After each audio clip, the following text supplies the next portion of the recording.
शिवाय नमस्तुभ्यम। ओम नमः शिवाय। जय श्री कृष्णा। राधे राधे। हर हर महादेव। ओम नमो भगवते वासुदेवाय नमः। जय श्रीमन नारायण। दोस्तों आइए आज आप सब सुनेंगे संतान सप्तमी व्रत की कथा। संतान सप्तमी का व्रत, यह व्रत भाद्रपद मास शुक्ल पक्ष की सप्तमी तिथि के दिन धारण किया जाता है। इसे मुक्ताभरण, फल सप्तमी, संतान सप्तमी आदि नामों से भी जाना जाता है। यह व्रत भगवान और माता पार्वती का प्रीत बढ़ाने वाला तथा पुत्र प्राप्ति के लिए, पुत्र की रक्षा के लिए इस व्रत को किया जाता है।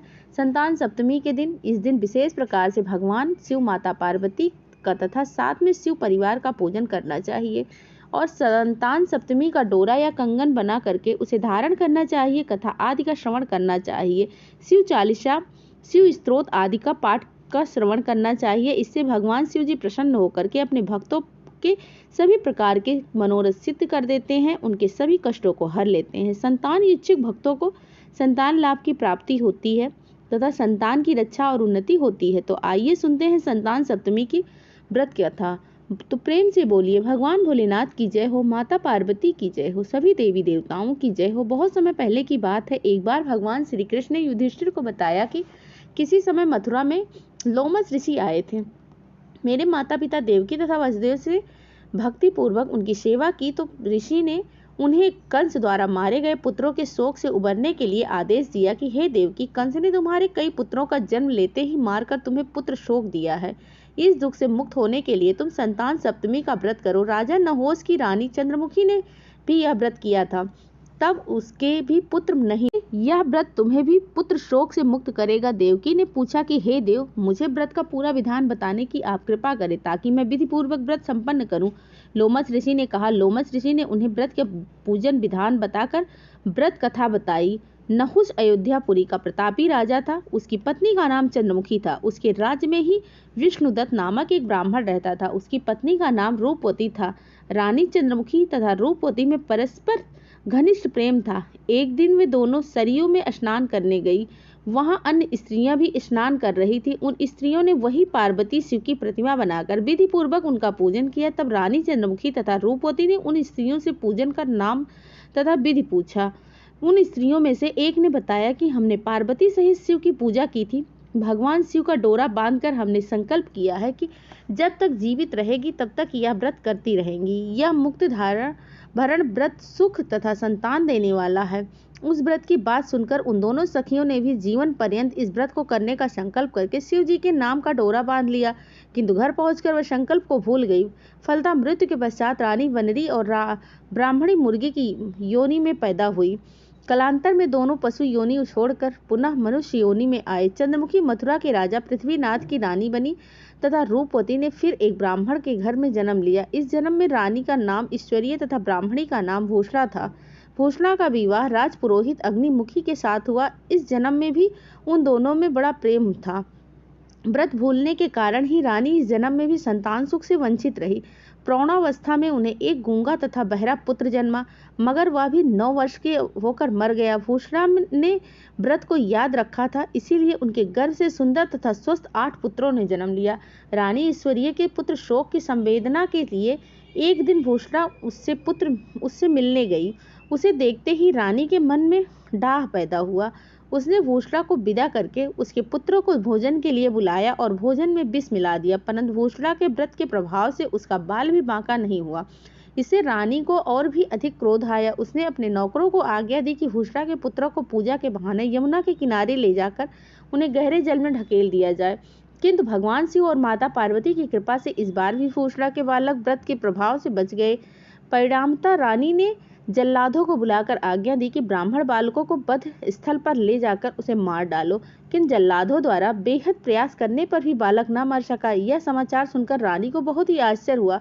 उसने भूषणा को बुलाया, सारी बातें बताई, फिर क्षमा याचना करके उससे पूछा कि हे सखी, किस कारण तुम्हारे बच्चे नहीं मर पाए।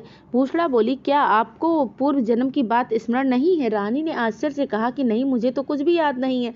तब उसने कहा, सुनो, पूर्व जन्म में तुम राजा नहुस की रानी थी और मैं तुम्हारी सखी। हम दोनों एक बार भगवान शिव को छोड़ डोरा बांधकर संकल्प किया था कि जीवन पर्यंत संतान सप्तमी का व्रत किया करेंगे, किंतु दुर्भाग्यवश हम भूल गए और व्रत की अवहेलना होने के कारण विभिन्न योनियों में जन्म लेते हुए अब फिर मनुष्य जन्म को प्राप्त हुए हैं। अब मुझे इस व्रत की याद आई है, इसीलिए मैंने व्रत किया है। उसी के प्रभाव से आप मेरे पुत्र को चाह कर भी नहीं मरवा सकी। यह सुनकर रानी ईश्वरीय विधि पूर्वक संतान सुख देने वाली यह मुक्ताभरण व्रत रखा तथा व्रत के प्रभाव से रानी पुनः गर्भवती हुई और एक सुंदर बालक को जन्म दिया। उसी समय से पुत्र प्राप्ति और संतान की रक्षा के लिए यह व्रत प्रचलित है। इसे मुक्तावरण या संतान सप्तमी के नाम से भी जाना जाता है। तो प्रेम से बोलिए भगवान भोलेनाथ की जय हो, माता पार्वती की जय हो, सभी देवी देवताओं की जय हो। इसी प्रकार से जो भी भक्त सच्ची श्रद्धा के साथ नियम और निष्ठा के साथ संतान सप्तमी का व्रत धारण करता है, भगवान शिव जी का पूजन करते हैं, कथा श्रवण करते हैं, तो भगवान शिव अपने भक्तों के सभी प्रकार के मनोरथ कार्य सिद्ध करते हैं। संतान सप्तमी व्रत भादों के महीने में शुक्ल पक्ष की सप्तमी के दिन किया जाता है। उस दिन ब्रह्म मुहूर्त में उठकर किसी नदी अथवा कुएं के पवित्र जल में स्नान करके निर्मल वस्त्र पहनने चाहिए। श्री भगवान शंकर तथा जगदम्बा पार्वती जी की मूर्ति की स्थापना करें। प्रतिमाओं के सम्मुख सोने चांदी के तारों का अथवा रेशम का एक गंडा बनवाएं। उसे गंडे से 7 गांठें लगानी चाहिए। इस मंडे के धूप दीप अष्टगंध से पूजा करके अपने हाथ में बांधें और भगवान शंकर से अपनी कामना सफल होने की प्रार्थना करें। तदंतर 7 पुआ बनाकर भगवान का भोग लगाएं और 7 ही पुए एवं यथाशक्ति सोने या चांदी की अंगूठी बनाकर इन सबको एक तांबे के पारा में रखकर और उनका 164 चार विधि से पूजन करके किसी सदाचारी धर्मनिष्ठ पात्रा ब्राह्मण को दान दें। उसके पश्चात 7 पुआ स्वयं प्रसाद के रूप में ग्रहण करें। इस प्रकार इस संतान सप्तमी का व्रत का पारण करना चाहिए। प्रत्येक वर्ष शुक्ल पक्ष की सप्तमी के दिन हे देवकी, इस व्रत को इस प्रकार करने से समस्त पाप नष्ट हो जाते हैं और भाग्यशाली संतान उत्पन्न होती है। नियम पूर्वक जो कोई इस व्रत को धारण करता है और भगवान शंकर और माता पार्वती जी की सच्ची मन से आराधना करता है, निश्चय ही अमर पद को वह प्राप्त कर लेता है, शिवलोक को जाता है। बोलिए शंकर भगवान की जय हो, माता पार्वती की जय हो, सभी देवी देवताओं की जय हो। इस बार संतान सप्तमी के दिन भद्रा भी लग रहा है। ऐसे में आइए जानते हैं सप्तमी का व्रत किस दिन रखा जाएगा, पूजा के शुभ मुहूर्त क्या क्या रहेंगे और व्रत का पारण कब किया जाएगा। क्योंकि संतान सप्तमी के व्रत में मुख्य पूजा दोपहर के समय ही की जाती है और जो लोग दोपहर के समय न कर पाए वह शाम को गोधूली मुहूर्त या फिर प्रदोष काल के समय भी पूजा कर सकते हैं। और पूजा करते समय आपको इस बात का विशेष ध्यान रखना है कि अगर आप दोपहर के समय इस पूजा को कर रहे हैं तो आपको सूर्य देवता को अर्घ्य देना है और शाम को यदि आप पूजन कर रहे हैं तो आपको शाम की पूजा करने के बाद जल को लोटा जिसमें दूर्वा और अक्षत डाले जाते हैं उसका अर्घ्य चंद्र देवता को देना है। इस व्रत में 7 की संख्या का विशेष महत्व है, इसीलिए 7 की संख्या में आज के दिन भोग लगाने के लिए 7 मीठे पुए या बाजरा की मीठी पूरी रखी जाती है।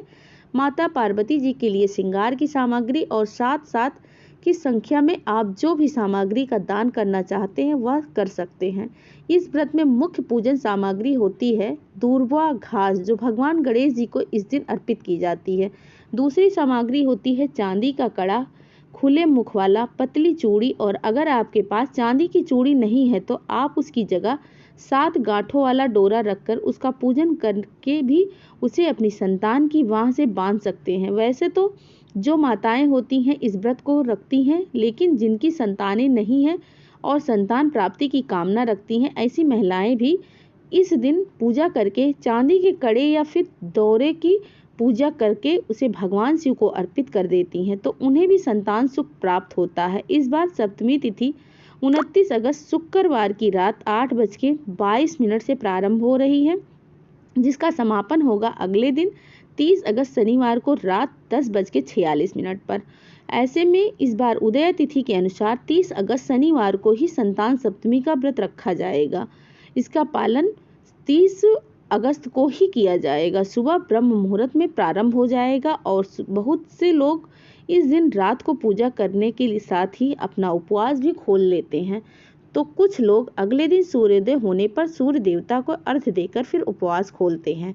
तो आज शनिवार को सूर्योदय सुबह 6:12 पर होगा और सूर्यास्त 6:42 पर, और इस दिन ब्रह्म मुहूर्त सुबह 4:36 से 5:24 तक रहेगा और भद्रा रात में 10:46 से प्रारंभ होगी, जिसका समापन अगले दिन सुबह 5:59 पर होगा। और इस दिन राहु काल सुबह 9 बजे से 10:30 तक रहेगा। भद्रा को अशुभ समय माना जाता है, जिस समय पूजा पाठ या कोई भी शुभ कार्य से बचना चाहिए। लेकिन इस बार भद्रा का वास स्वर्ग लोक में रहेगा और यह भद्रा अशुभ नहीं रहेगी। 30 अगस्त शनिवार सुबह पूजा का शुभ मुहूर्त रहेगा 11:05 से दोपहर 12:47 तक।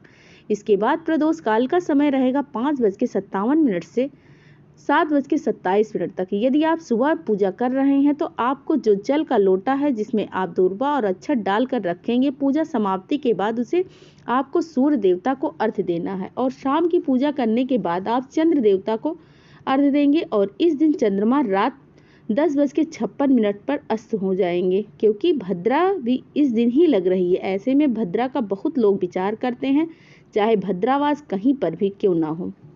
भद्रा काल का प्रारंभ होने से पहले आप शाम की पूजा करके अपना उपवास यदि इसी दिन खोलना चाहते हैं तो खोल सकते हैं। हर हर महादेव।